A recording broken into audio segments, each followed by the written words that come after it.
Hello everybody. Hello students, क्या हाल चाल जी सबके? सब अच्छे हैं।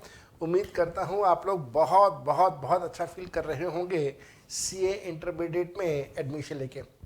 मेरे बेटा, यहाँ से आपकी लाइफ की जर्नी स्टार्ट होती है। आप ऐसे मतलब समझिए इस बात को कि अब अगले 1.5 2 साल 3 साल में आप जो काम करेंगे वो काम आपको आगे आने वाले next 70 80 years of your life आपको वो सेम काम करना है। तो आप इस काम को जितना ज़्यादा सीखेंगे उतना ज़्यादा आप लोगों के लिए अच्छा रहेगा आगे के फ्यूचर के 70 80 ईयर्स के लिए। I welcome you all to the C intermediate syllabus and my name is Jaspreet Singh Johar. मैंने 2003 में सीए क्वालिफाई किया था, 2003, and it has been good journey for last 20 21 years. मैं सीए के स्टूडेंट्स को पढ़ा रहा हूँ। इसके अलावा सीएस सीएमए बीकॉम के स्टूडेंट्स को भी टैक्स का सब्जेक्ट मैंने पढ़ा है पिछले 20 21 ईयर्स में। लास्ट 20 21 ईयर्स में I have produced many rank holders, to be precise 132 rank holders, जिसके अंदर all India first rank holders 4 बार मेरे स्टूडेंट रह चुके हैं। होपफुली इसी प्रकार के बहुत अच्छे रिजल्ट्स आप लोग भी मेरे को देने वाले हैं। दोस्तों, सीए का जो सिलेबस है ये काफ़ी वास्ट सिलेबस है और इसके अंदर जो स्टूडेंट सबसे बड़ी प्रॉब्लम फेस करते हैं वो सबसे बड़ी प्रॉब्लम है एग्जामिनेशन के अंदर जाके रिकॉल करना, सारी चीज़ों को याद रखना और एग्जाम में जाके प्रोड्यूस करना। ये सबसे बड़ा चैलेंज रहता है। एक और बहुत बड़ा चैलेंज स्टूडेंट्स के साथ जो रहता है वो ये है कि स्टूडेंट्स को एग्ज़ाम के अंदर लिखना होता है, लेकिन जब हम लोग अपनी क्लासेस करते हैं या फाउंडेशन में भी करा, इंटरमीडिएट में भी करेंगे, तो वहाँ पे ज़्यादातर के केसेस में हम लोगों के एक बुक के अंदर अंडरलाइनिंग करवा के समझा दिया जाता है। तो जो तो स्टूडेंट्स अच्छे स्टूडेंट्स हैं, ब्रिलियंट स्टूडेंट्स हैं, जिनका एकेडमिक पास्ट एकेडमिक रिकॉर्ड्स अच्छे रहे हैं, वो तो सारी चीज़ों को समझने के बाद उसको अच्छे से एक्सप्लेन करने के लिए लिख सकते हैं। लेकिन जो एक एवरेज स्टूडेंट है, एक मीडियोकर स्टूडेंट है, उसको वो सारी बातें समझ तो आती हैं लेकिन लिखने में, अपनी बात को प्रेजेंट करने में उनको दिक्कत आती है।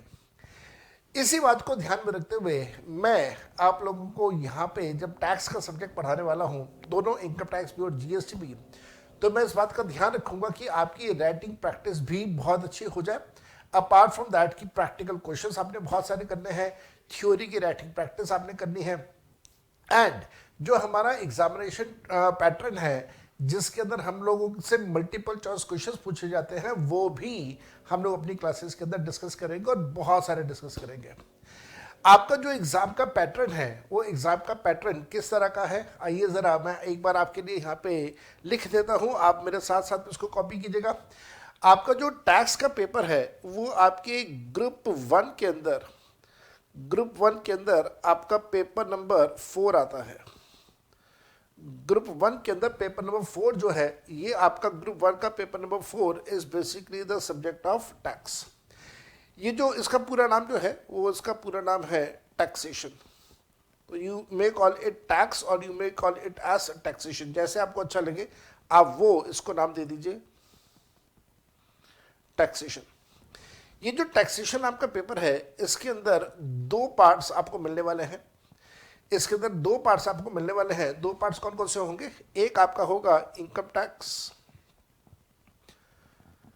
और दूसरा आपका होगा GST, goods and services tax. जो इनकम टैक्स है इसकी वेटेज है 60 मार्क्स की और जो जीएसटी है इसकी वेटेज है 40 मार्क्स की। अब ये जो 60 मार्क्स और 40 मार्क्स का जीएसटी है और इनकम टैक्स है, इसके अंदर भी बाइफरकेशंस है। इसके अंदर भी बाइफरकेशंस है। क्या बाइफरकेशंस है? इसके अंदर जो 30% है, तो 60 मार्क्स का 30% निकाले तो 6 6 18, तो दैट मीन्स जो 18 मार्क्स है वो 18 मार्क्स आपसे एग्जामिनर पूछेगा मल्टीपल चॉइस क्वेश्चंस, एमसीक्यूज। और जो 70% आपका पेपर है वो आपका 70 कितना हो गया, 6 7 42, तो 42 मार्क्स का जो पेपर है, इस 42 मार्क्स के पेपर में एग्जामिनर आपसे पूछेगा सब्जेक्टिव क्वेश्चंस। Subjective questions. अब आप यहाँ पे कहेंगे सर सब्जेक्टिव का मतलब, सब्जेक्टिव का मतलब वहाँ पे सब कुछ आपको लिखना है। अगर प्रैक्टिकल क्वेश्चन है तो प्रैक्टिकल क्वेश्चन में कैलकुलेटर पे प्रॉपर कैलकुलेशंस करके आपको वहां पे प्रेजेंट करना है। अगर थ्योरी का क्वेश्चन है तो थ्योरी प्रॉपरली आपने वहां पे लिखनी है। बातों बातों में एक चीज आपके मन में और आ रही होगी, सर हमारे एग्जाम में थ्योरी कितनी आती है, प्रैक्टिकल कितना आता है। तो भाई बड़ी ईमानदारी की बात बता रहा हूं, अगर आप एक अच्छे स्टूडेंट हैं, ब्रिलियंट स्टूडेंट हैं, प्रैक्टिस आपने अच्छी करी है, तो आप 100% प्रैक्टिकल पेपर अटेम्प्ट कर सकते हैं। और अगर नहीं, आपको लगता है कि आपकी प्रैक्टिस अच्छी नहीं है, आप प्रैक्टिकल में बहुत कंफर्टेबल नहीं है, तो फिर आप लगभग 90 मार्क्स का प्रैक्टिकल और 90 मतलब ये जो 42 मार्क्स है, इस 42 मार्क्स में जो है उसकी मैं बात कर रहा हूँ, 18 मार्क्स का तो एमसीक्यूज है, उसमें तो आपने कुछ करना ही नहीं है। तो जो 42 मार्क्स है, 70% जो है, इसके अंदर आप अप्रॉक्सीमेटली 38 मार्क्स का प्रैक्टिकल और 4 से लेकर 5 नंबर की थ्योरी आप अटेम्प्ट कर सकते हैं, मैक्स टू मैक्स, इससे ज्यादा तो हो ही नहीं सकता आपका। ये हो गया आपके पास इनकम टैक्स का सब्जेक्टिव और एमसीक्यूज। अच्छा, एक और चीज जो एमसीक्यूज है, इस एमसीक्यूज पे फिर से आप ऐसे समझिए कि आपको दो चीजें आपको यहाँ पे करनी होंगी। एमसीक्यूज में फिर आपसे एक 10 नंबर का क्वेश्चन पूछा जाएगा और बाकी 8 नंबर के क्वेश्चन पूछे जाएंगे। ये जो 10 नंबर के क्वेश्चन है, ये होगा आपका केस स्टडी बेस। तो आपको एक केस स्टडी दे दी जाएगी जिसके अंदर आपसे 2-2 नंबर के 5 क्वेश्चन पूछे जाएंगे, तो 10 मार्क्स का आपका केस स्टडी हो गया।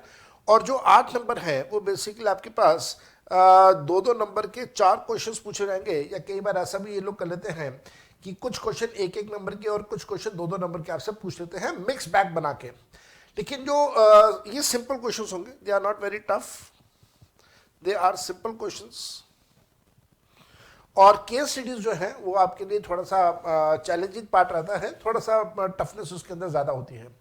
तो इस प्रकार से आपका ये इनकम टैक्स का जो पार्ट है वो पूरा चलेगा, जहाँ पे 60 मार्क्स का आपका पूरा पेपर है इनकम टैक्स का। 30% इज द एमसीक्यू, 18 मार्क्स।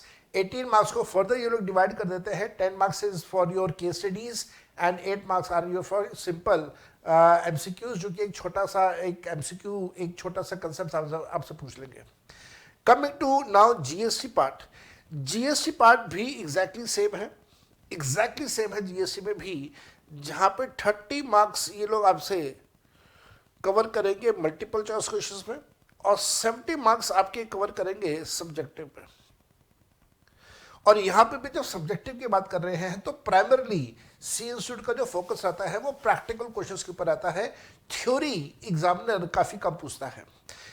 1 या 2 चैप्टर्स ऐसे हैं जो जहां से थ्योरी पूछी जाती है, अपार्ट फ्रॉम दैट सारा का सारा प्रैक्टिकल ओरिएंटेशन का पेपर रहता है। ये जो 30 मार्क्स की जो मैंने आपको कहा है मल्टीपल चॉइस क्वेश्चंस हैं, एमसीक्यूज हैं, इस एमसीक्यू के अंदर भी अच्छा, अगर अब मैं ये कैलकुलेशन कर दूं तो कितना मार्क्स हो गए, ये बेसिकली 12 मार्क्स हो गए। ये दीज आर योर 12 मार्क्स, मैंने लिखा नहीं यहाँ पे 12 मार्क्स।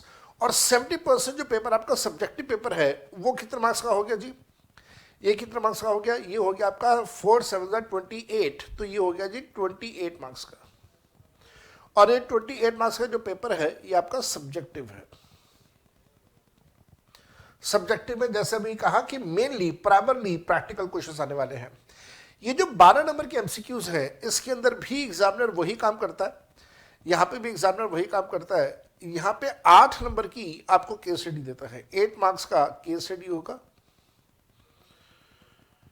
एंड उसके बाद जो 4 मार्क्स बच गए, वो 4 मार्क्स के आपसे सिंपल एक चैप्टर के क्वेश्चन पूछ लेगा। तो केस स्टडीज दोनों में है, इनकम टैक्स में भी केस स्टडी है, जीएसटी में भी केस स्टडी है। अब ये जो case studies based and multiple choice questions है, ये भी मैं क्लास में करवाऊंगा। जो आपके सिंपल एमसीक्यूज हैं वो भी करवाऊंगा, इसके अलावा जो सब्जेक्टिव वाले हैं वो भी करवाऊंगा। हम लोग सब कुछ क्लास में करेंगे, हमने छोड़ना कुछ नहीं है। आपको एक चीज़ और बता देता हूं कि जो हमारा सी इंस्टीट्यूट है, सी इंस्टीट्यूट ने कई बार हमारे को एक बुकलेट इशू करके दी है, जिसके अंदर मल्टीपल चॉइस क्वेश्चंस और केस स्टडी बेस्ड एमसीक्यूज होते हैं। मैं वो भी सारी की सारी आपके साथ क्लास के अंदर डिस्कस करूंगा। इसके अलावा हमारी तरफ से आपको क्या क्या मिलने वाला है, हमारी तरफ से आपको मिलने वाली है 4 किताबें। You be getting 4 books from our side. ये जो 4 बुक्स हैं, ये 4 बुक्स में क्या क्या होने वाला है? इन 4 बुक्स में 2 बुक्स तो आपकी होंगी इनकम टैक्स की और 2 बुक्स आपकी होंगी जीएसटी की। ये जो 2 बुक्स हैं इनकम टैक्स की, इसके अंदर एक तो आपका मेन बुक है, ये आपकी एक मेन बुक है जिसके अंदर आपको बहुत सारे concepts, theoretical, practical, multiple choice questions बहुत सारे आपको मिलने वाले हैं। और उसके अलावा एक आपकी किताब आती है जिसको हम लोग बोलते हैं समरी बुक। समरी बुक के साथ में आता है PYQs। PYQs का फुल फॉर्म होता है प्रीवियस ईयर क्वेश्चंस। ये वाली जो किताब है PYQs और समरी बुक वाली जो किताब है, इस किताब का नाम हम लोगों ने रखा हुआ है प्रोडिजी। प्रोडिजी वर्ड अंग्रेजी का वर्ड है जिसका हिंदी में मतलब होता है अद्भुत, कोई ऐसी चीज जो बिल्कुल अद्भुत होती है, प्रोडिजी। तो मैं आपको ये प्रोडिजी भी दूंगा जिसके अंदर समरी होगी सारे चैप्टर्स की। इसके साथ साथ में PYQs हैं, not to forget MTPs plus RTPs plus PYQs के questions, solve questions as per all latest changes आपको एक किताब के अंदर मिलने वाले हैं और इस किताब का नाम क्या रहेगा? प्रोडिजी। सिमिलरली जीएसटी में भी ऐसा ही होगा, आपके पास एक जीएसटी की मेन बुक होगी और इसके अलावा जीएसटी की मेन बुक के साथ में आपको अगेन वही प्रोडिजी मिलेगी। मैंने किताब का नाम प्रोडिजी रखा हुआ है लेकिन वो है हमारे पास समरी बुक। और इस प्रोडिजी के अंदर क्या क्या है?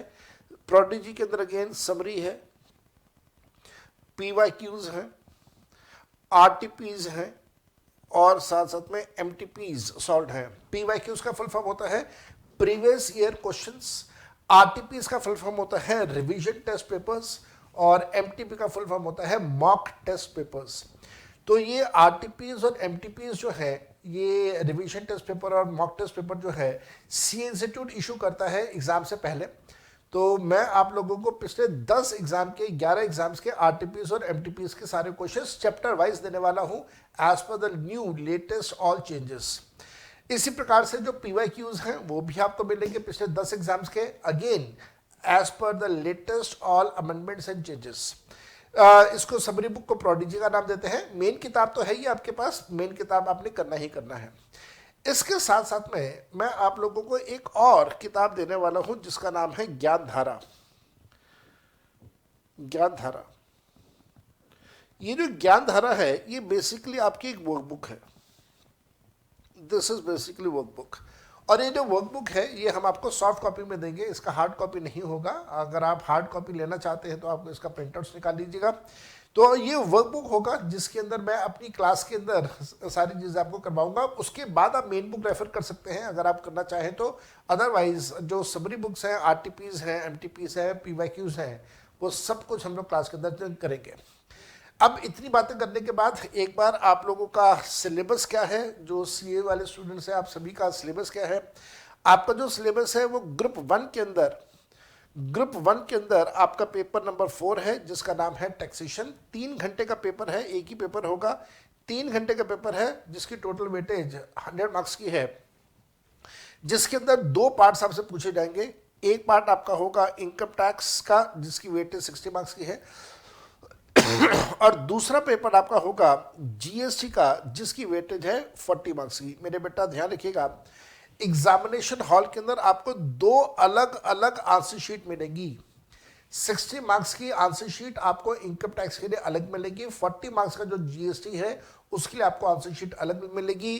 दोनों को अलग अलग ही सॉल्व करना है क्योंकि दोनों की चेकिंग अलग अलग होती है। आपने दोनों का मिक्सअप नहीं करना। ऐसा नहीं होना चाहिए कि इनकम टैक्स के अंदर आपने GST कर दिया, GST के अंदर आपने इनकम टैक्स कर दिया, दिक्कत हो जाएगी आपको बहुत बड़ी। दोनों में से कुछ भी चेक नहीं होगा। इसी प्रकार से अगर इनकम टैक्स की बुकलेट के अंदर, आंसर शीट के अंदर आपने इनकम टैक्स के साथ GST भी कर दिया तो सिर्फ इनकम टैक्स चेक होगा, GST चेक नहीं होगा। उसी प्रकार से अगर आपने GST की आंसर शीट के अंदर इनकम टैक्स और GST दोनों कर दिया तो इनकम टैक्स चेक नहीं होगा, GST आपका चेक हो जाएगा। तो CA student is very very strict regarding this thing, so you need to be very very careful कि इनकम टैक्स की आंसर शीट के अंदर सिर्फ इनकम टैक्स, GST की आंसर शीट के अंदर सिर्फ GST के क्वेश्चंस। जो मल्टीपल चॉइस क्वेश्चंस हैं, MCQ बेस्ड क्वेश्चंस हैं, उन MCQ बेस्ड क्वेश्चंस में आपने सिर्फ आंसर्स की मार्किंग करनी है ORM शीट्स के ऊपर। जैसे आप लोगों ने कई बार ORM शीट्स का यूज किया होगा, मे बी फाउंडेशन में यूज किया होगा, जहां पे आपके पास एक रेड कलर की शीट आती है जिसमें पेंसिल से आपको इंसर्कल करना होता है जो भी आपका आंसर होता है, या डार्कन आउट करना होता है अपने आंसर्स को। तो आपको वहां पे कोई कैलकुलेशन शो नहीं करनी, आपने वहां पे कोई रीजनिंग नहीं देनी, आपकी कोई नेगेटिव मार्किंग नहीं है, सिंपली आपको अपने आंसर्स की मार्किंग करके आनी है। जो 30 मार्क्स का MCQs है उसके बारे में बात कर रहे हैं, 30% की जो MCQs है मैं उसके बारे में बात कर रहा हूं, चाहे वो केस स्टडी है तो चाहे आपके वो सिंपल MCQs है। देन अगर हम लोग सिलेबस के बारे में बात करें तो इनकम टैक्स में जो आपके टॉपिक्स या चैप्टर्स हैं, उन चैप्टर्स में हमारे पास पहला चैप्टर आता है बेसिक कंसेप्ट्स का, दूसरा चैप्टर है हमारे पास रेसिडेंशियल स्टेटस का। एंड बी केयरफुल, ये जो मैं आपके साथ अभी यहाँ पे डिस्कस कर रहा हूँ, ये आपके CA इंस्टीट्यूट के स्टडी मटेरियल में से एक्सट्रैक्ट किए गए पेजेस हैं जो मैं पूरा सिलेबस में डिस्कस कर रहा हूँ। So this is most authentic thing, इसके अलावा कुछ और ऑथेंटिक, इससे ज़्यादा ऑथेंटिक और कुछ नहीं हो सकता। देन हमारा जो थर्ड चैप्टर है that is regarding your incomes जो एग्जेम्प्ट रहती हैं, जिसके ऊपर हम लोग टैक्स चार्ज नहीं करते हैं, इसको हम लोग बोलते हैं incomes which do not form part of the total income, that is your exempted incomes. Then we have heads of incomes, जिसके अंदर 4-5 हेड्स कवर किए गए हैं। One is salary, then house property, then we have business and profession, capital gains, income from other sources. उसके बाद हमारे पास chapter आता है जहाँ पे हम लोग डिस्कशन करते हैं क्लबिंग ऑफ इनकम के बारे में। क्लबिंग ऑफ इनकम एक पूरा हमारे पास चैप्टर है जो कि इन्होंने चैप्टर नंबर 5 के तौर पर दिया हुआ है। देन हमारे पास एक टॉपिक आता है set of and carry forward और लॉसेस। मैं इसमें सिर्फ चैप्टर्स का नाम पढ़ रहा हूँ, आप में से अगर कोई स्टूडेंट ऐसा है जिसने पहले ये सब्जेक्ट कभी पढ़ा है, मे बी कॉलेज लेवल पे, ग्रेजुएशन लेवल पे, या हमारे से क्लासेस करने से पहले कहीं और अगर आपने क्लासेस करी है, तो आपको इन नामों से समझ आ रहा होगा कि हाँ ये चैप्टर्स के नाम हैं। लेकिन अगर आप बिल्कुल न्यू स्टूडेंट हैं और आपने कभी भी टैक्स का सब्जेक्ट या ग्रेजुएशन लेवल पे, कॉलेज लेवल पे या अदरवाइज कभी नहीं पढ़ा, तो आपको सिर्फ ये नाम का मीनिंग भी नहीं समझ में नहीं आ रहा होगा। अपसेट मत होना बिल्कुल भी, जैसे जैसे हम लोग आगे बढ़ेंगे ये सारे के सारे चैप्टर्स का नाम का मतलब भी समझ आएगा और इसके अंदर का जो कंटेंट लिखा होगा वो भी बड़े अच्छे से समझ आएगा। अभी मैं सिर्फ एक नाम पढ़ रहा हूं कि ये सारे चैप्टर्स हम लोग कवर अप करेंगे। ये सारे चैप्टर्स हमारी किताबों के अंदर भी गिवन है, बुक्स के अंदर भी ये सारे चैप्टर्स गिवन है। देन हमारे पास एक चैप्टर आता है with the name called deductions from gross total income, then computation of total income and the tax stability नाम का एक चैप्टर हमारे पास आएगा। एडवांस टैक्स नाम का एक चैप्टर होगा। Tax deducted at source, TDS के नाम से हमारे पास चैप्टर होगा। And then income tax return filing कैसे होती है उसके बारे में हम लोग डिस्कशन करेंगे। और यहाँ जाके 10 चैप्टर्स में हमारा इनकम टैक्स का टॉपिक कंप्लीट हो जाता है। उसके बाद हम लोग फिर स्टार्ट करते हैं अपना इनडायरेक्ट टैक्सेस, GST, जो कि हमारे पास आता है 40 मार्क्स का। जो GST है, इस GST के अंदर आपने क्या करना है, जो चैप्टर्स के नाम है वो बेसिक कंसेप्ट्स हैं इनडायरेक्ट टैक्सेस के, GST के बहुत बेसिक कंसेप्ट्स। उसके बाद फिर हमारे पास GST के लॉज में कौन कौन से कानून हैं, कौन कौन से एक्ट हैं GST के, वो हम लोग पढ़ेंगे। एंड देन इसके अंदर भी बहुत सारे टॉपिक्स आ जाते हैं, जैसे आता है हमारे पास कंसेप्ट ऑफ दिस लेवे and collection of GST, composition scheme नाम का एक चैप्टर आएगा हमारा, सप्लाई नाम का एक चैप्टर हमारे पास आएगा, रिवर्स चार्ज नाम से एक चैप्टर हमारे पास आएगा। देन इसी प्रकार से input tax credit, GST liability calculation, registration, invoice, returns, payment, ये सारे चैप्टर्स के नाम हैं जो कि हम लोग अपनी क्लास के अंदर डिस्कस करने वाले हैं। तो be careful, be ready with the subject of taxation. और मैं आपसे वादा करता हूं कि जितना ज़्यादा डिटेलिंग हम लोग अपनी क्लास के अंदर कवर अप करेंगे, इतनी डिटेलिंग आपके बाकी फ्रेंड सर्कल में बाकी स्टूडेंट जो पढ़ रहे हैं उनके पास नहीं होगी. This is my promise with you in the very very first class. My name is Jaspreet Singh Johar. अगर आपको कुछ भी मेरे से पूछना हो तो you may get into contact with me. आप सबके पास हमारे कॉन्टैक्ट नंबर्स हैं, आप कभी भी हम लोगों को कॉन्टैक्ट कर सकते हैं. आज के इस सेशन हम लोग यहाँ पे करेंगे. नेक्स्ट सेशन के अंदर हम लोग पहला चैप्टर, जो पहला कंसेप्ट है अपना, बहुत बेसिक कंसेप्ट है. कुछ ऐसे कंसेप्ट जो कि मेरे ख्याल से हर सीए के स्टूडेंट को पता होने चाहिए. कुछ ऐसे बेसिक कंसेप्ट्स को हम लोग स्टार्ट कर देंगे and then will proceed with our syllabus. I wish you best of luck for your upcoming examination. I hope you will come out with the flying colours. Do keep in touch with me. कभी भी कोई भी doubt किसी भी तरह का हो, कभी भी हेजिटेट मत कीजिएगा मेरे को कांटेक्ट करने के लिए. Bye bye, take care. Last thing, हमारे पास बहुत सारे सोशल मीडियाज हैं. इन सोशल मीडियाज पे हमें कांटेक्ट कीजिएगा. Be in touch with us at Facebook, Twitter, Instagram, YouTube and सबसे बड़ा इंस्टाग्राम जो है टेलीग्राम से, उसके ऊपर भी आप हमें कांटेक्ट कर सकते हैं. तो आज के सेशन में यहाँ तक. Bye bye and enjoy yourself. Love you all. Best of luck for your future preparations.